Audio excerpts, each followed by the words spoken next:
નમસ્કાર, તમે જોઈ રહ્યા છો ગુજરાત પ્રવાસી ન્યૂઝ। અમદાવાદના નરોડા હત્યા કેસમાં શહેર પોલીસને મોટી સફળતા મળી છે। ગણતરીના કલાકોમાં જ પોલીસે મર્ડર મિસ્ટ્રીનો ભેદ ઉકેલી 4 આરોપીઓની ધરપકડ કરી છે।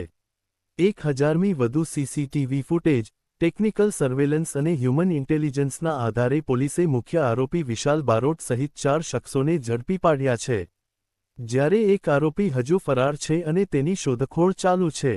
પોલીસે સમગ્ર મામલે વધુ તપાસ હાથ ધરી છે। રિપોર્ટ વિક્રમસિંહ ઝાલા, નરોડા, અમદાવાદ। ગુજરાત પ્રવાસી ન્યૂઝ। જે 8 વાગે ત્યાં વિકાસવામાં આવ્યા હતા અને ત્યાં વૈષ્ણવી અને ખુશ્બુની ત્યાં વિક્ટિમ દશરથ મીના અને જે ફરિયાદી જનક છે એની સાથે થોડી જીબાજોડી થઈ।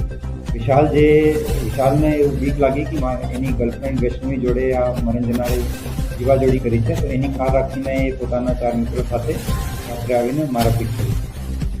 એમાં જે આરોપીઓ છે એમના તમામના અલગ અલગ પ્રકારના ગુના ઇતિહાસ છે અને અમદાવાદ શહેરમાં અલગ અલગ પોલીસ સ્ટેશનમાં એને વિવિધ ગુનાઓ નોંધાયેલા છે।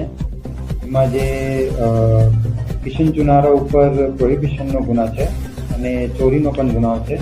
રોહિત ઉર્ફે ગબ્બર રાજપૂત ઉપર મારામારીનો અને ખૂનની કોશિશનો ગુનો છે। વિશાલ બારોટ ઉપર પણ મારામારીનો અને ચોરીના ગુનાઓ નોંધાયેલા છે અને કરણ ચુનારા ઉપર દારૂના અને મારામારીના અલગ અલગ ગુનાઓ નોંધાયેલા છે। એ જે વૈષ્ણવી અને ખુશ્બુ જે ત્યાં લોટસ સ્પામાં કામ કરે છે, એ અગાઉ થોડા માસ પહેલાં અહીંયા ટીશા સ્પા ઉપર હતી, તો એમને એવું લાગ્યું કે અમે અહીંયાથી છોડીને ત્યાં ગયા છે, એની કાર રાખીને એ પોલીસ દ્વારા અમારી ઉપર રેડ કરાવી। એ બંને વચ્ચે વાતચીત એવું આ બાબતમાં થઈ હતી, જ્યાં જે લોટસ સ્પાના જે માલિક છે એવું કહેતા હતા કે તમે અમારા ઉપર રેડ કરી છે। આ ફક્ત એમના એક વચ્ચે જે એક મંદુક જેવું કહી શકાય કે ભાઈ એને ઉપર રેડ થઈ અને એને એવું લાગ્યું કે આ જે જનક છે એ રેડ કરાઈ છે, તો એના લીધે આ બંને વાતચીત કરી।